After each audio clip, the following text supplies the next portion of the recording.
Sounds good. Well, let's give everybody a moment or two to sort of stretch and do any activities, grab a cup of coffee, whatever might be necessary to go forward.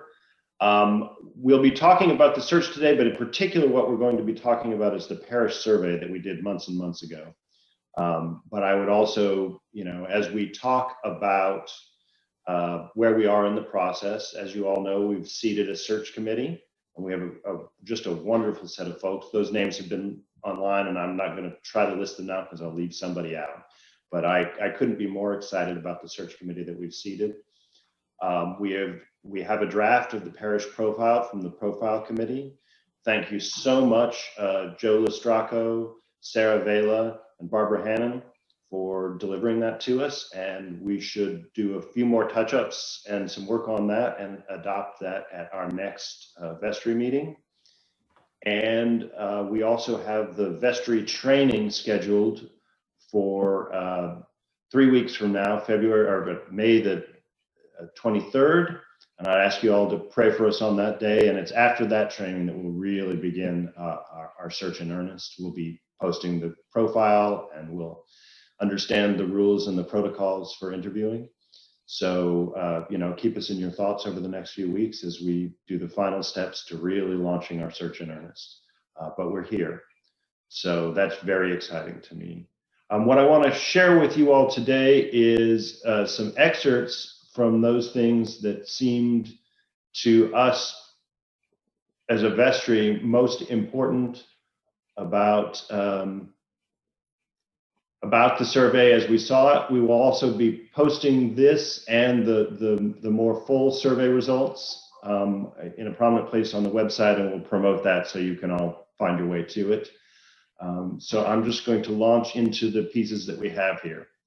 Now, in the case of all of this, I think we'll find that there are two things that are important. One is the sort of raw scores of how people rated us. And then the other is that the search firm that did this has a database of hundreds of other churches.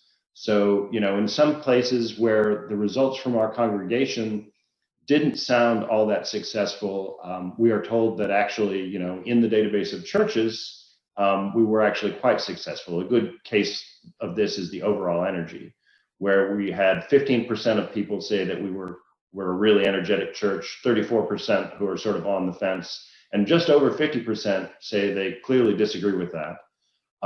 What the survey firm tells us is that that's actually a very good result, that this is a thing about which people complain a lot, and that while, we shouldn't, this is not a case of, when we're fine, we should rest on our laurels. This is clearly a place where we would like to see more people who clearly agree that we're an energetic church. It's also less of a cause for concern than it might be if we were also told that this is not a thing that people tend to complain about. Similarly, we have over 50% of people who really agree that we're in a satisfactory place with the church, 40% of people who say, on the fence. So that sounds to me very good, but as a church satisfaction level, that's kind of average. And I don't think that, that's a place that we aspire to be. So just to be conscious of that we're going to be talking about that tension in most of these results. So just sort of keep that in mind. And especially when you take a look at the more full results, keep that in mind as well. Also, I don't really want to just meander on. So please interrupt me if anyone has any questions or things that they would like to say as we go along. Don't feel a need to keep that till the end. I think the more interactive this conversation can be, I think the better off we all are. Ryan? Go ahead. I just wanted to mention the overall energy question. The people should also be worried about, wary or on the lookout for reverse questions. So the overall energy question is, it seems that we're going through the motions. And 15% agree that we're going through the motions, but 51% say we're not, which means that more than half of us say we're above that level. So that's why we're so high. Right, and thank you for correcting me on that, Rich, because I had totally lost track of that in my memory, and that is a very important point. So thanks for keeping me honest. You bet. All right, so these are just a quick look at the sort of overall where we fell in the database of churches. You know, okay in hospitality, pretty good in morale, okay in conflict management, you know, a sort of C+ okay in governance. Spiritual vitality, we got a quite high score. We'll talk about that a little more later. Readiness for ministry, all right. Engagement in education, I think pretty good. I think in our time in exile, that's fallen away a bit, but I've been seeing some great activities that are starting out. And so I'm excited that we're getting back in that space as well. And then worship and music. And what you don't see here, but we will also drill on a little more detail, is that 91%, that was the level of our satisfaction in the database of churches with our overall worship program. If you look at music in particular, it was 98%. So, you know, again, I think that's a place that we can be really proud. And again, I think, you know, the more we can get back into person and see these beautiful things, I think the happier we'll be about that as well. But we've really done a good job of that, again, as we've gone through our online world. So here's just sort of a high level look at who answered these questions. As you can see, we trend old. It's, I think that we already knew, but that brings us clearly into view. We also tend to people who have been here a long time. No one who'd been here less than a year answered the survey. That 1 to 2 years, that's probably 1 or 2 people. And you don't really see strength here until 5 to 10 years. When we went through the search committee, we had just a couple of folks who are fairly new to the church, but we heard a lot of 30-some in the group that's in the search committee. So, you know, I don't think that's at all unusual. I mean, 58% of the people who responded to the survey have been at All Saints for over 20 years. The next thing that we also, I think, already knew was that few of us live very close to the church. A few just blocks. A reasonable quantity of us, a couple of miles, and then, you know, 5 to 10, 10 to 15, over 15 miles, that's 60, what is it, 40? Yeah, it's just about 70% of us. We're also frequent attenders. You can see that the attendance trend is fairly similar, a little more falling off than coming on, but I think that may also be a product of both the between times that we're in, both due to COVID and due to rector changes. You know, the ethnic background, no great surprise there either. And then, you know, the high degree of college and postgraduate education that I think most of us already knew about in the church as well. So here is, I think, a thing that's worth us thinking about.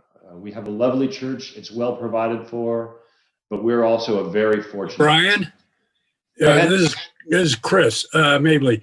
I was struck by the difference in gender, that 2/3 of the respondents were women and only 1/3 men. Yeah, and when we reviewed this with the survey company, they were not surprised by that.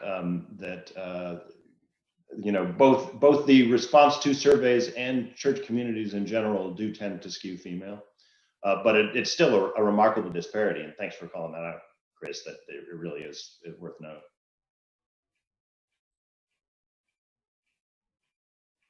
Right. So this we put up front because I think it's important to know.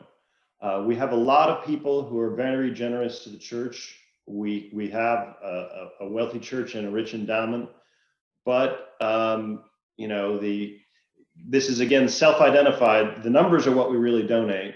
The household income numbers are what people self-identified by in the survey, and you can see that that's less than 1% is the average percentage of income given, and our percentile in the database of the churches is the 2nd percentile.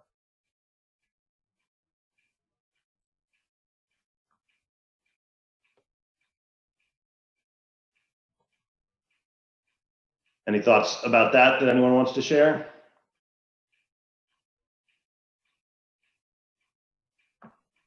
Brian, I have a question about that, you said 2 percentile. First of all, what is the comparative? Is that all denominations across the board, a very generic? Or? The churches in the database of this survey company, and it is across denominations, but tends to be mainline churches, especially Episcopal, Presbyterian, Methodist. So that means that of average giving, let me just make sure I got this right. We are on the 2 percentile. That's correct. Well, yeah, that is concerning. Thank you for clarifying that. Brian? Yeah, mainly just ouch. Yeah, that's Yeah. In the question that was asked, did the question just simply say, how much do you give to All Saints in essence, or did it break it down like I know some people give to Loaves and Fishes separately? Or... So the number, as it says here, they took from our financial statement, our total church income. And then the average household income was a question on the survey. And they brought those two things together. Oh, okay. All right. And so that also though includes, for instance, Loaves and Fishes, which is probably our second highest. Yes, it includes all donated income. I don't think it includes things like money for the use of the building. And in any case, the 2020 numbers for money for the use of the building are, as you expect, almost non-existent. But yes. Yeah. So the average household is less than $100 a month. That's No, the average household. not distinguished. Sorry, the average household gives $1,000, $1,133. Yeah. Right, and if you divide that by 12, that's less than $100. Oh, a month. Yes, you're correct. And Brian, the number of households is just what we have on the church rolls. So in this case, the households is respondents to the survey. Oh, I see. Oh, okay. All right. So that's even worse. Yeah, it's even worse. I was going to try to. Oh, no, actually, I think you're right. It is the number of households in. Respondents to the survey wouldn't give a number that small if that had been the case. No, they used our numbers from our parish rolls to determine the number of households. The average household income, however, is from the survey. Brian, is there any sense of did y'all talk when y'all were breaking this down about any change because I mean, we took this survey during COVID, people. I believe there is a question about have you given more in this time or less in this time, but this is mostly looking back. Okay. So yeah, I mean, and that has had some effect, but if you look at our giving has not changed in aggregate much over COVID. There are some people who have given less because they're unable at the moment to give. There are some people who have given more because more is called of us. But the aggregate giving is consistent with previous years, even though there are some odd blips up and down. They just largely have canceled each other out.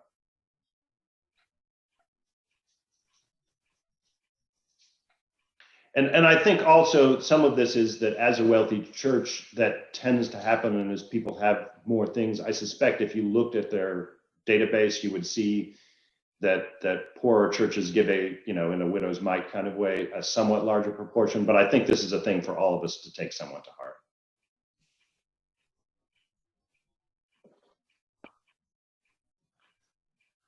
Right, then we discussed our priorities. And now these three slides are broken out by age groups. So the top priorities for the youngest among us,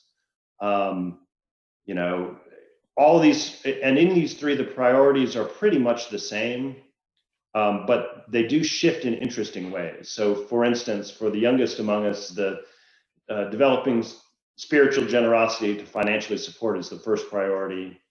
New people is the second priority. And you'll see down here, fifth is make necessary changes to attract families with children and youth to our church. But all of these things are on all of the three brackets, the age brackets that we'll talk about, that just interestingly move around. So, more shared opportunities, and that's truer, I think, than ever, even truer than a few months ago when we took this.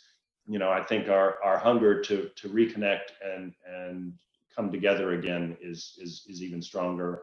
Hopefully we'll begin to have opportunities, but I think slow and careful is the best way to do that, so we don't lose those opportunities or do something foolish in the meantime. So you'll see these change slightly when we move to the next group, the kind of the middle years group, the 35 to 64. And then for this group, families and children and youth comes up to the top, but the same kinds of things, implementing newcomers, more opportunities for relationships. The social change is a lot stronger in this group, but again, develop generosity, provide more opportunities for Christian education. It's just interesting to see that the priorities have shifted around. And then in the older group, the seniors group, which is also by far the largest group of respondents. Again, children and youth first, newcomers second, generosity third, and again, much like we've seen before. Although curiously, this one priority that's in this group that we hadn't seen others, develop ministry that work towards healing those broken by life circumstances. I don't think anyone disagrees with that. It just didn't come quite to the top of the list for the other groups. Well, and what's missing in the 65 over is the advocacy. Yeah. So. Then theological perspective. Again, I think that none of us will be particularly surprised by this. I can't quite see the questions because of the way my screen is rendering. So question one is converting people to Christ must be the first step. Question two is committed to abide by the historic faith. And three, Scripture's literal word of God. And four, the main purpose of Christian education is to help people know what's in the Bible. Again, I don't think anyone will be greatly surprised by where we hit on those. And again, the takeaway, we were extremely progressive relative to other Episcopal and mainline congregations. The other thing that's very interesting, and we'll talk about it a little more when we hit the spiritual and personal practices, is the presenter to us was particularly struck that normally when you see a progressive theological perspective like this, you don't find a high level of personal and spiritual practice. And that is something that we reported. And she said she'd actually never seen those two mixed together. So I think that's also something that's interesting and important about us. I'm sorry, Brian, can you repeat which two mixed together? So the very progressive theological perspectives, but also, and we'll talk about it when we get to that slide, a high level of personal spiritual practice and a high level of satisfaction with your personal spirituality. Okay. We rate very high on that in addition to being progressive. And okay. That was unique in the experience of the survey firm. Okay, great. I'm glad I asked because I had heard it the other way and was like, really? So I'm glad I clarified. There you go. And this is the spiritual vitality. So this is that my spirituality impacts the way I look at life is question one. My spirituality is the basis for my whole approach to life. I experience the presence of God in my life. I work to connect my faith to the other aspects of my life. And then this last question is, and again, it's asterisked, and as Rich pointed out, this is one of those things that's said negatively. That the question is actually, although my faith is important to me, I feel other things are more important. And a lot of people disagreed with that statement. And again, I love it. These two slides, this slide and the previous one, to me, that's All Saints in a nutshell. Agreed. And the other thing that you'll sort of notice, and you see these broken out scores here, a lot of times when you see these agree and strongly agrees that tend to get lumped together, it's this one that's bigger. And they're very balanced. And in a couple of cases, the strongly is more on, is the larger side. So not only do we feel this way, but we feel strongly this way. And I think that's important and valuable, and certainly matches my own experience. So, and it's also nice that it's not all bad news on this survey, right? I feel pretty good about this answer. One thing that was interesting, however, in the age bracket breakout was that the youngest group did not mirror this pattern. That, I think one of the things we need to think about a little bit as a community is, perhaps it's partly also a stage of life thing. That's certainly true in my own personal experiences. That was a thing that didn't really ripen to me fully until later in life, and till a long time in this community and seeing what was offered. But that we may need to think about, are we offering enough of those opportunities at times that are convenient for people who are still in the busy portion of their life, versus at times that are most convenient for those who are retired or who aren't running around taking children to soccer games. And we may need to think a little bit about, are we giving enough opportunities to all of our community for this kind of thing? But overall, this is a really outstanding piece. Anyone have any further thoughts here?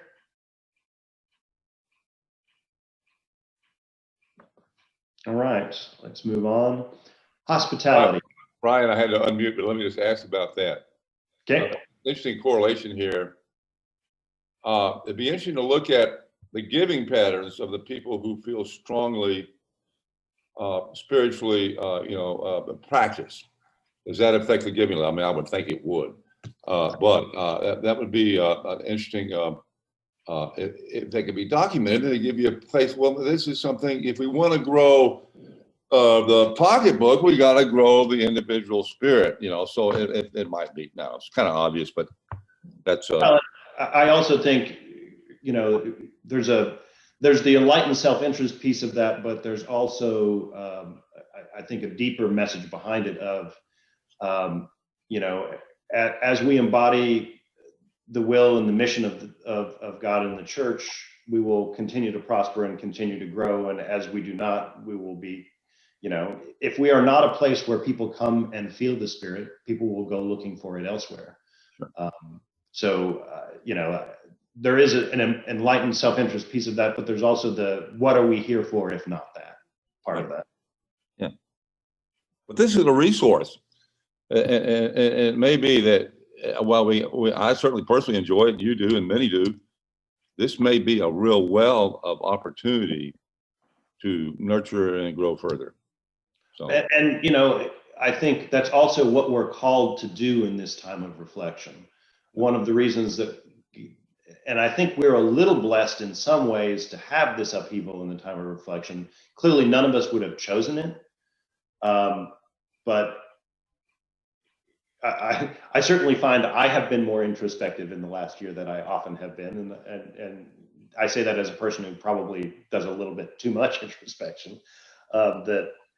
As we start to rebuild our life as a community, we are more conscious than ever because of the opportunity that we would gladly have let pass of what we value and what we really need.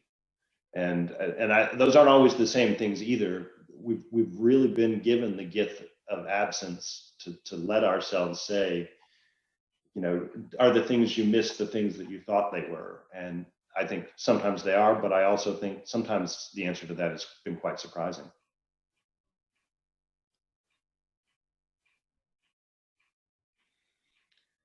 Hospitality. And as we look at this, I think it's also interesting that the one of these in which we scored really well is the inward directed hospitality rather than the outward. That the question too is, being a part of this church community has given a new meaning to my life. And that's certainly true for me. I think we do less well in the others. We're enriched by persons from many different walks of life. I think we're all reaching in that direction, and we would all like to see more. But we are also a somewhat homogenous community, as are most churches. And so, that's a thing that's a thing we need to continue to wrestle with and address, but it's also part of what makes this community so enriching and welcoming. And half of us have been here for more than 20 years. It's hard, that has a homogenizing effect all its own, even if we came from different places as we've walked together over this long time. So a friendly atmosphere prevails amongst the members of our church. I find it particularly interesting that is so low for us. And that's also interesting. Here's another interesting measure of these are percentile ranks, right? So we're in the lower third almost of hospitality, but look at the actual question for number 3. 30% of us agree, 36% of us strongly agree, almost 30% agree, and almost 30% of us strongly agree. So I would say in the abstract, that's a very good ranking. But what that tells us is other churches feel even more warmly about the friendliness of their atmosphere. And then number 5 is particularly worthy of note. Members in our church have been prepared to personally welcome guests in worship services. And again, if you look at the actual, so we score horribly there, the lower 5th.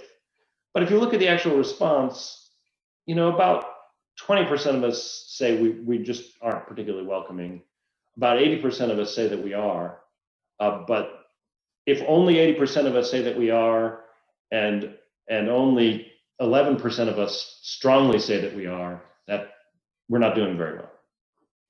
No, not as well as church communities normally do, which do tend to have a special bond. And I know this is something we've all talked about, and it's also a thing that's hard. You can be welcoming, but again, if 58% of us have been here for more than 20 years, it's still hard to make people feel at home as the other people standing around them clearly are. So, this is a thing that's come up many times in my discussions, over the last 15 or 20 years, is how do we do a better job of this? I know we've been talking and thinking about it for a long time. I know some individuals have done some really outstanding work in greeting committees and other things, but it's clearly to me a place where we should strive to do more.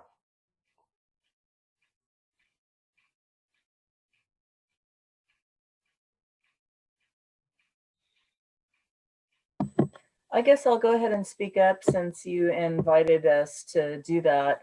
My Please. feeling about that, I felt welcomed very much when I started coming to the church in, I think it was around 2007 or so.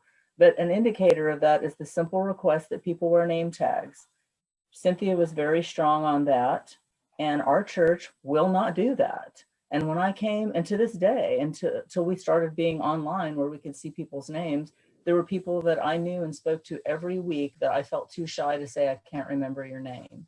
And so if we're not willing to feel uncomfortable about extending hospitality, then we're not going to be able to do it. Thanks, that's a great point. Anyone else have a thought? Brian, this is Lee. I wonder too, does this give us an opportunity as we move back to in-person to think about ways we offer hospitality to one another? Like, do we have unstructured time to gather and just visit, like coffee hour, right? Or is everything so structured that you have to go to class or you have to go to worship and those are the only choices? I mean, I don't think we have as much time to do that as we might like or could enjoy that would help us maybe learn people's names. I agree with Sharon. I found name tags helpful. And I've been here years. So I really would encourage us to consider what that looks like, right? What's our fellowship time look like going forward before we scatter to the winds? And to follow up on that, I'm thinking about the structure of what we had in the before times in terms of logistics and timing and what activities were happening when. But I also think about like our space and the way that it's kind of arranged means it's not easy to just hang out. And so we have to be extra intentional to overcome what are some limitations in our space. I mean, there are some lovely, wonderful things about our space. And then there are some things like this where it just isn't conducive to, you know, the larger group sort of meandering about, you know, their sort of choke points and so on. So Sure. I think I agree with Lee in terms of like really thinking intentionally when we regather about how do we actively pursue those things and just be, you know, maybe kind of radical about how we organize our time to make this something that is harder for us to avoid. I also think, and it's something that we've made some stabs at, but again, I think we've gotten some energy and built some newcomer packets and done some things a couple of different times. We've rearranged our services and programs to do this, but then the follow up, the doing it year over year kind of slips. The other thing that to me is really important is the actively drawing newcomers and recent members of the church into the ministries. I think that, you know, the length of time that people have been reading and chalice bearing and altar gilding and gardening can sometimes be a barrier. It's not that those groups aren't immensely welcoming and deeply excited whenever a new usher or a new whatever shows up. But we kind of unintentionally, and I think in attempting to create a welcoming environment where we don't pressure newcomers, we just don't ask enough. We don't invite people to join with us in those things. And those things are frequently, as we were talking about earlier, the small group opportunities. That's when you really meet people, is when you're working on the usher team with them and you're knocking about for 10 minutes before the service and 10 minutes after the service. And also just the giving people opportunities to give of themselves is an important opportunity to give to people for spiritual growth and emotional connection in any community. I love hearing this whole conversation. I'm really excited to hear the enthusiasm and our willingness to take a hard look at ourselves. And I know that there's some easy things we can do as well. As Lisa, Diane, I really love your idea of trying to come up with some radical changes, and Lee for supporting my comments about this. You know, after church, at 11:30, you go back in the Kinsolving Hall and everything's been put away. If anybody wants to go get a cup of coffee afterwards, we're more ready to get things closed up. And if you weren't there between services, you don't get that opportunity. And Lisa, Diane, your point is right, is you have to walk over to another building and go inside. So summers are not very conducive to outside hospitality, but an idea is putting some of our snacks outside. Like Lane just made that comment, it's easier to get to your car. That's what you're going to do. I just love it that we're having this conversation. Yeah, no, I think it's very exciting. I didn't mean to derail things, but thanks. No. That's the rail that I wanted to be on, is not just to show these things, but to say, well, okay, then what, right? So thanks all for that. Any further thoughts before we move on to the next thing?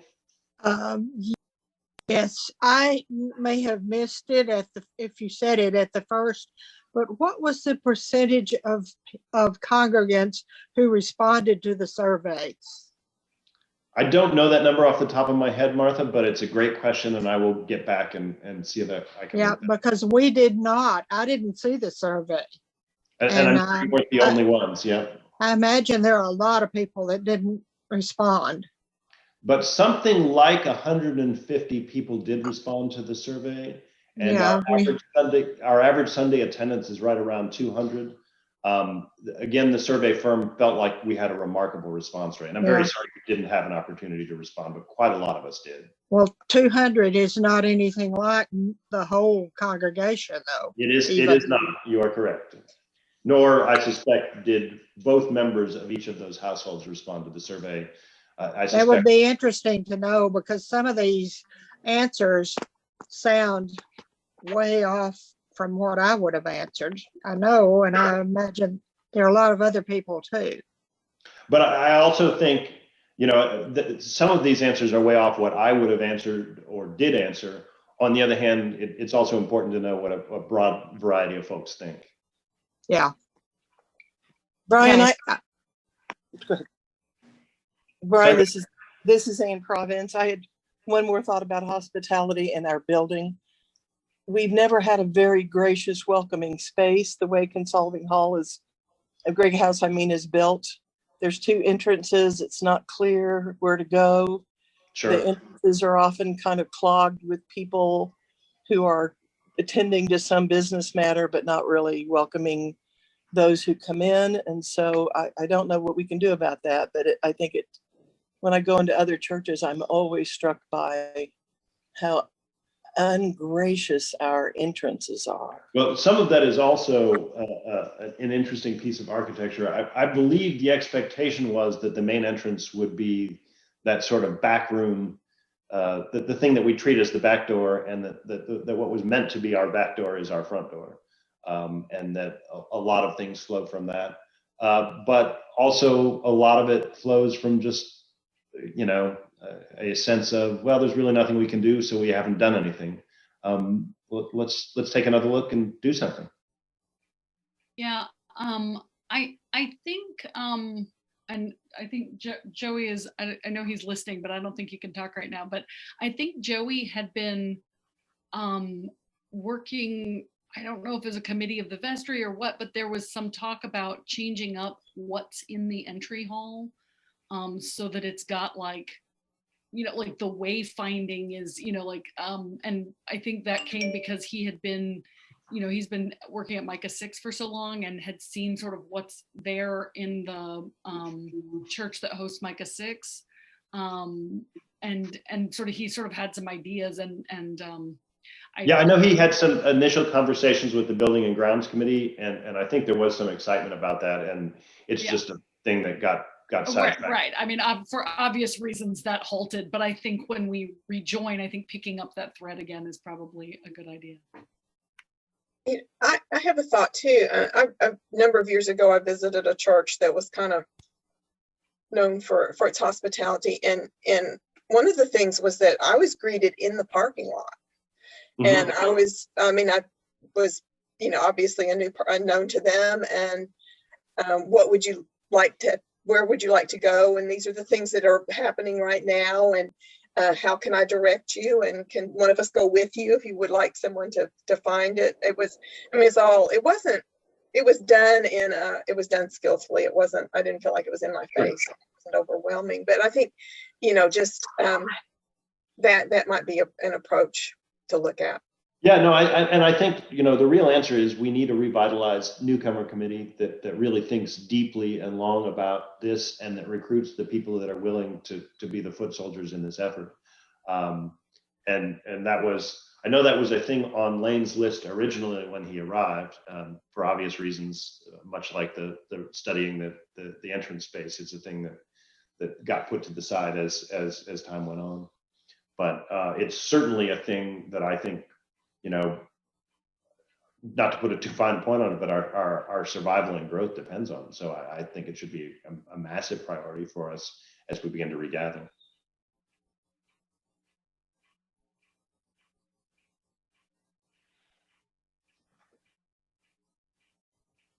One last comment, or at least from me, hopefully, thanks to Lee, because when she started volunteering to coordinate a lot of the youth education, and she had a sign out in the front every time about our children's education opportunities, that sandwich board was out there. That was simple and right there. So yay, Lee, for that. Yeah.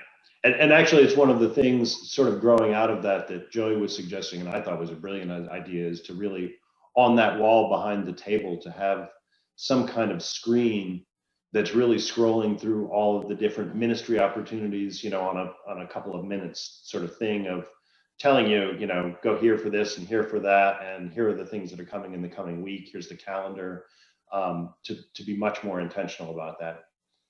As well as, I think, we need the people like Lee who are willing to buttonhole and who are willing to just get down and do it, because some of these things just just requiring people to step up and do them. So no, that's a great thought, Sharon. Thank you so much for that. This is Anne again, back to hospitality and also back to what's most important.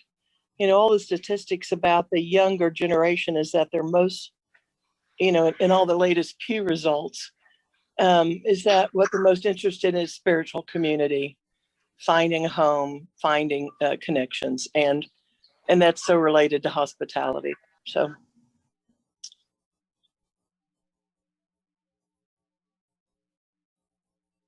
Sorry, I'm pausing briefly while my clock chimes.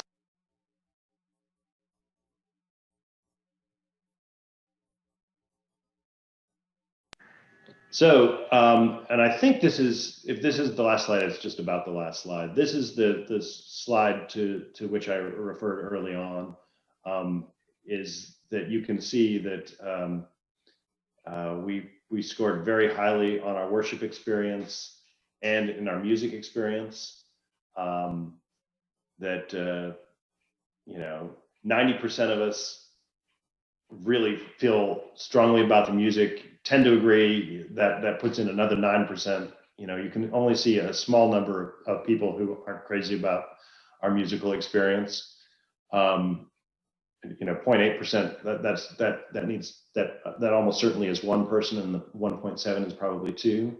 But also significant to note, and also significant to note for those of us who say that our strongest priority is younger and families with children. You know, it's one of the things that our surveyor said is that all churches want young families with young children, and that if you look at the statistics of who is attending church now, it's a very small number.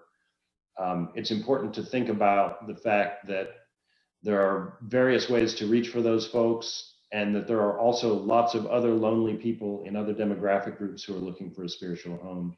And it's probably important to be thinking about all of the opportunities we have to grow. And the fact that we are consistent about the very traditional worship style and music style that we have may be off-putting to some of those groups. On the other hand, it is who we are, it is what we have to offer.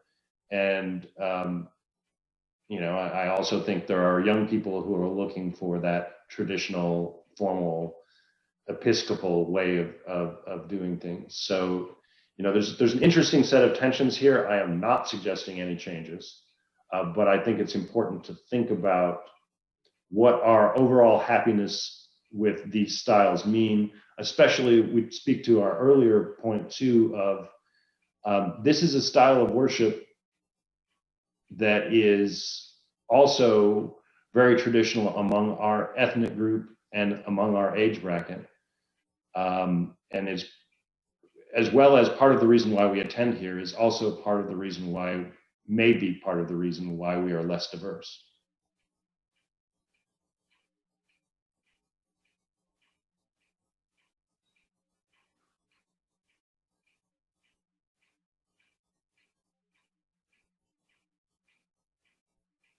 But I think this is something to celebrate. And, you know, the beauty of the worship and the music are, you know, aside from the spiritual uplift that I feel with this family, and maybe not even entirely disconnectable from it, a huge piece of why I attend this church.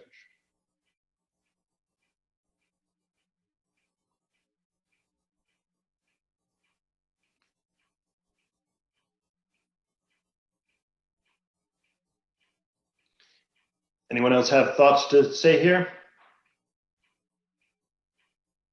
Well, yeah, I'd like to kind of ask a question. If then we were to change the way we worship and do music to attract younger people who might like, you know, rocking and rolling and waving of the hands and all the things that we don't do, wouldn't we take the risk that a lot of us who like it the way it is would get? I think that's exactly right. I think that all we would do is, because we wouldn't go as far as lots of places go in that direction. Yeah. all we could This do Jenny. is make ourselves uncomfortable without, I think, really drastically changing. I'm more, but I also think it's worth thinking about all of our things.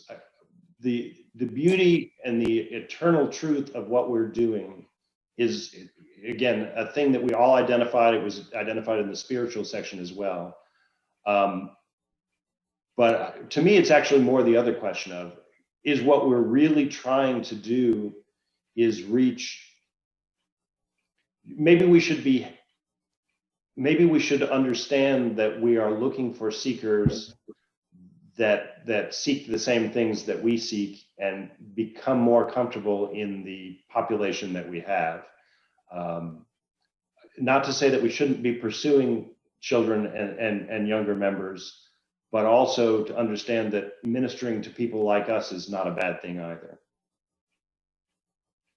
If that makes any sense. I'm with you on that. This is Jenny. I have, I feel like when it gets to the hands in the air and the worship, praise music and all of that, there are other churches that do that, and they do that very well. They've got 3,000 members, but that's not us. I wouldn't attend that. No. But I also think that there, as you say, there are plenty of people who actually are, if the Spirit's in the church and people can feel it, our liturgy can appeal to them as well.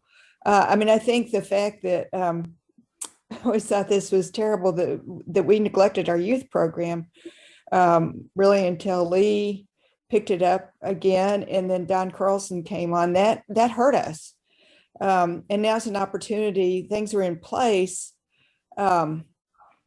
to really play to that again. It's going to be interesting to see if people are eager to go to church after the pandemic. If they're going to want to devote a couple of hours on a Sunday morning to going to church. But they may be, as people sort of rethink, okay, how are we living our lives? It's a real opportunity for us, I believe. Sure. And I also say, many, many years ago, when we were twice as large a congregation, I think average Sunday attendance in the 80s was something like 350.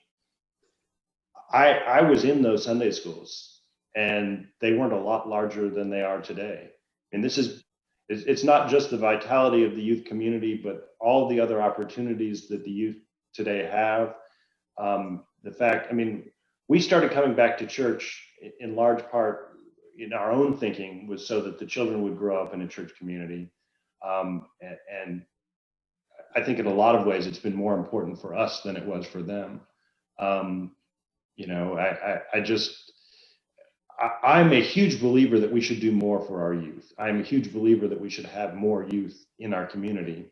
And it should continue to be a priority, but serving the underserved of all ages and all ethnicities is not restricted to youth, I guess is the thing that I'm trying to say. Mm-hmm. Yeah. But no, a dynamic church is attractive. Yeah. No, go ahead, Brian. We had the experience with the folk mass that was, to just say, let's occasionally do something else. And I don't think that was particularly effective. Although we've done some other things, we did a lot of sort of Taizé influenced services a decade or so ago, and I thought that was really powerful. But that was much more within our tradition. It was just another piece aligned with the other kinds of things that we do. I don't think there are a lot of people currently deeply satisfied with the two services we have and when they are and exactly how they're held. So I don't think we want much change because everybody is deeply happy with what we have, but I do think we should be tinkering around the edges. Yeah. No, the fifth Sunday thing was cringy actually most of the time when we. And I think a lot of tried that. Some people really liked it. And so, I think it's important to serve those people as well. But we've also done things like had small services at other times that were services that lots of people didn't want to attend, but that a small number of people found deeply valuable. And I think finding the opportunities to do that is important. You know, that the chapel itself sits empty for much of the week. There's no reason why, you know, 5 or 10 can't come and use it from time to time under the right supervision and with all the right sorts of things. Let's just empower people who want to do these things to have their opportunities. Can y'all hear me? But can you tell us how much is left on this survey? Are we like halfway through, or? I think if there's there are no more slides. I thought there might have been one more slide, but no, we are now speaking more generally and wrapping up. I would like to be done in the next 5 or 10 minutes myself. May I make a comment about the music? Please. I think we could use some more dynamic contemporary type music in the early service, and have our more traditional music that we love in the second service. But no waving of the arms. I don't mean like having a band but no, we, no, I understand. you know, we have a hymnal, Lift Every Voice. We have those, and it has a lot of, it's an Episcopal hymnal. It has a lot of spirituals and more upbeat music to it that I think we could try. And during the school year, the college service has a band for their service, and it's open to anybody in the community, and we've attended it a lot. It could, you know, really be, you know, pushed to people that are into that type of, that's what they kind of want. So, And I also think just that thank you so much for that, Tracy. The idea of all of us are so set in our ways and know the pieces of the church that we know. There are often surprises like that you know, a few people are aware of, and everybody just assumes that everybody knows about. And I think the you know, this comes back to the welcoming of the space and the cards out and the just, you know, you can always do more to make sure that we're communicating, because it doesn't matter how many times something gets said, there are always going to be some people who weren't here that week, or who were talking to someone when that announcement got made, or, you know, it's just astounding how hard it can sometimes be to communicate. And I think we assume that we've done well enough, maybe a little bit too often.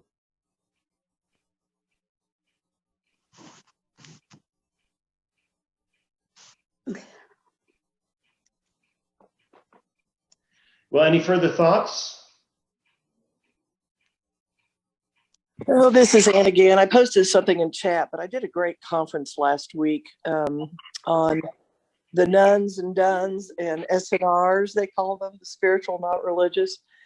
And the duns are those that are done with church, and the nuns are the NONES. And there was a wonderful Episcopal priest, Adam Bucko, who's working with millennials. And the model he's proposing is something that really speaks to All Saints' strengths: a traditional liturgy, deeply grounded in spiritual practices, and then small group communities that really support what becomes more of a monthly liturgy and worship than a weekly worship. And he's finding that the young people really respond to that, especially those who are burnt out from the evangelical fundamentalist praise churches and are seeking a deeper relationship with the holy.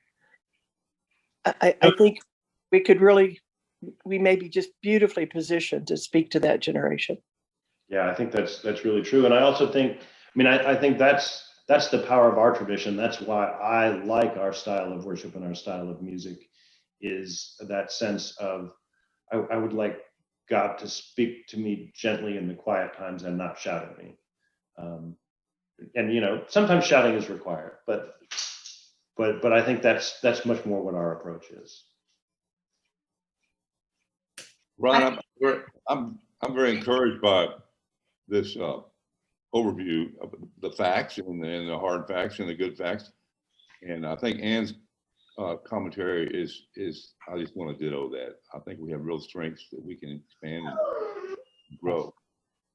Yeah, well, I think it's just time to roll up our sleeves and get to the doing. I think that, Ann, I think you're right on about speaking to the younger folks, and you're right on about it's what we were saying in early places too, of what all of us are looking for is more small group opportunities, more chance to talk directly to each other about the things that matter. That's where engagement is. Brian, this is Trish. I have a question. How is this survey going to be used by the search committee? So this survey was used in the building of the parish profile. And so it's very strongly influential on what we are putting forward as our voice for who we're looking for. These details have been shared as well, but really, I think it's the survey and the conversations around the survey. So we had many conversations in the vestry. We've had conversations that we've been building the profile, and the survey will be available. That's how the diocese operates, and part of what it does is that it makes these surveys available to the candidates so that they can see who we think we are. This is Diane. This has been very helpful. As somebody on the search committee, this has been very helpful discussion. I was struck by what Lane said today about the vine. And, we've really done a lot of stuff, and not to make excuses, but we've been through a lot this year with COVID and all of that. And I think we've got a strong vine, but I almost think we have way too many branches going on, because we've had the dinner groups, and we've had the welcome committee. We've just done so many things. It may be time to just kind of really focus on our one true vine and go forward from there. And I also think, it's not that there are lots of things that we should stop, but that idea of focus, right? That idea that there are some things that we should really say, these are the 3, 4, 5 places where we really need to put our effort, and we really need to focus. And, if people want to carry on doing lots of the other small things, that's great. But that we've got to intentionally dedicate ourselves to newcomers, to small group opportunities, to just a few of these things, and really see what can happen if we really put our shoulder into those.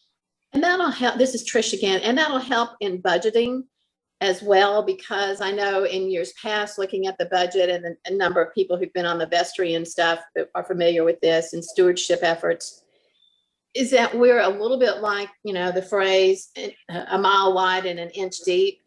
And we every time a good idea comes along, it got added to the menu list or the plate, or however you want to phrase it, but nothing was trimmed in to take its place, and nothing, we've not done a good evaluation of programs. And maybe this can be a good next step after we get a new rector and so forth, to just really look at, okay, where does our focus really need to be, and where do our efforts and our treasure and our passions need to be? And I think in a lot of those cases, the amount that we're actually funding some of those efforts is pretty small, although it does trickle out at a certain point. I think it's even more key, though, in terms of the things that we are even more limited in the amount of space we have in our building, and we are even more limited in the number of hours people have to give. And that's where you really see it, even more than in the financial picture. I'll just add on to what Trish, I think we've done a really good job in the past of letting people take their passion and harness it into administration, build a team, and then keep growing, and it turns into 100 beautiful things. We're not real good at sustainability, right, of the long-term investment that we're making. And so that focus has to come with some thoughts around how do we keep, if this is really an issue that we care passionately about, how are we setting it up so that our volunteers don't get burnt out? And so it dies 2 or 3 years later, right? If we're really going to make a meaningful impact, we've got to have a setup then that we're focused and we're thinking about the long-term duration of some of these things, because otherwise it shoots off and builds and then it dies, and that may not be what we want. But if we're spread too thin, right, that inch wide all the way across, it makes it hard to have the impact that I know that we all seek in the community. So to consider. And sometimes these things just have their period. I mean, Lee, you and I and Lisa Diane, we all met in the 20s and 30s group, which kind of had a flowering and then kind of naturally shriveled away again.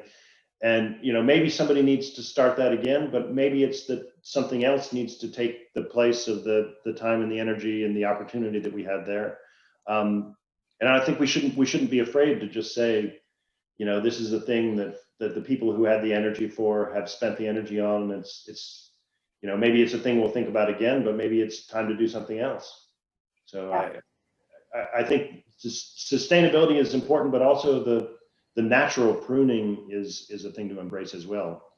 Some things have their time and then pass on. Good. Yeah. Well, I don't want to hold everybody for the rest of the afternoon, but I can't tell you how delighted I am that 2/3 of the people that were in the service today stayed to continue this conversation.